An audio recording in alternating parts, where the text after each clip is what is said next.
aqui com o jogador do Cariri, Lucas. Lucas, me dá uma avaliação dessa partida, né? Vocês que até certo ponto da partida estavam com um a mais e no finalzinho a numeração ficou igual, mas vocês não conseguiram levar essa vitória. Eu acho que, no modo geral, foi uma boa partida, uma boa estreia. No começo a gente começou com um pouco de ansiedade, que é normal, né?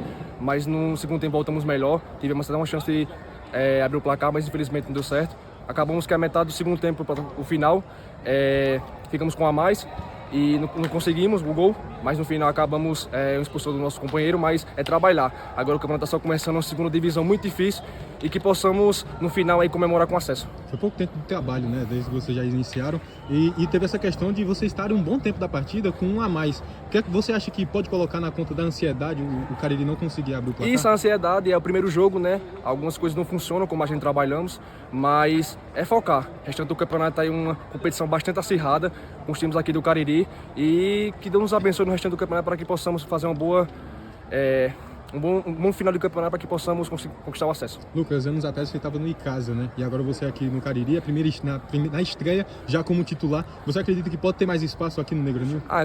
Acredito que sim. Porque estamos um grupo bastante jovem, mas bastante experiente e que possamos, com esse trabalho aí, conquistar o nosso objetivo.